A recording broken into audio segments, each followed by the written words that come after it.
আল আকসা মসজিদ মুসলিম বিশ্বের তৃতীয় পবিত্র স্থান আজ গভীর ষড়যন্ত্রের মুখে। সম্প্রতি সেখানে ইহুদিরা দলবদ্ধভাবে প্রবেশ করে প্রার্থনা, গান, নাচ ও পতাকা ওড়ানোর মতো কর্মকাণ্ড চালাচ্ছে, যা কিছুদিন আগেও ছিল সম্পূর্ণ অকল্পনীয়। ফিলিস্তিনিদের কাছে আল আকসা শুধু নামাজের স্থান নয়, বরং স্বাধীনতা ও আত্মপরিচয়ের প্রতীক। অপরদিকে বহু ইহুদি বিশ্বাস করেন এখানেই নির্মিত হবে তাদের বহু প্রতীক্ষিত থার্ড টেম্পল বা তৃতীয় মন্দির। এই মতবাদকে সামনে রেখে ইসরায়েল ধীরে ধীরে আল আকসার ইসলামিক পরিচয় মুছে ফেলার অপচেষ্টা চালিয়ে যাচ্ছে। 1967 সালে পূর্ব জেরুজালেম দখলের পর থেকেই মুসলিমদের প্রবেশাধিকার সীমিত করে এবং ইহুদিদের সুবিধা বাড়িয়ে একরকম ধর্মীয় দখলদারিত্ব কায়েম করা হচ্ছে। বিশেষ করে 2023 সালের 7 অক্টোবর হামাসের হামলার পর থেকে ইসরায়েলি সরকার আরও বেপরোয়া হয়ে ওঠে।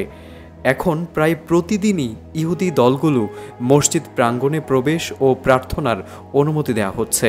এলএমই সার্টিফাইড বিশ্বসেরা কপারে তৈরি ওয়ালটন কেবলস, যা আপনার স্থাপনাকে রাখবে সব সময় নিরাপদ।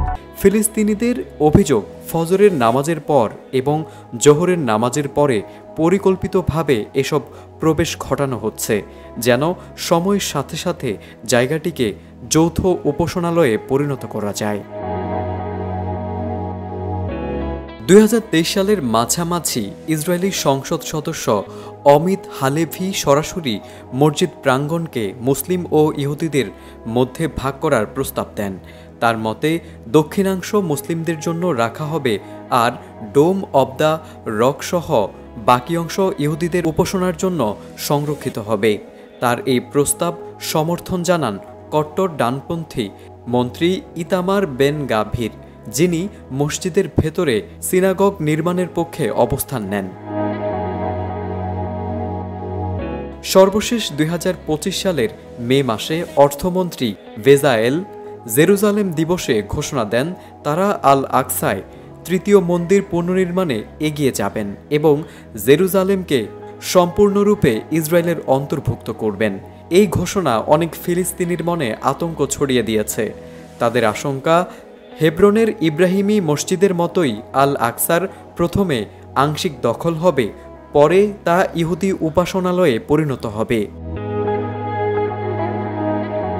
মুসলিম বিশ্লেষকরা বলছেন আল আকসা মসজিদের অস্তিত্ব আজ এক চরম সংকটে। ইসরায়েল যে ধীরে ধীরে একটি ভয়ঙ্কর পরিকল্পনার বাস্তবায়ন করছে তা দিনের আলোর মতো স্পষ্ট। এখন সময় এসেছে বিশ্ব মুসলিমদের ঐক্যবদ্ধ হওয়ার, কারণ এই ষড়যন্ত্র রুখে দাঁড়ানো শুধু ফিলিস্তিনিদের দায়িত্ব নয়, বরং সমগ্র মুসলিম বিশ্বের অস্তিত্ব রক্ষার লড়াই। তারেক আজিজ, এটিএন বাংলা।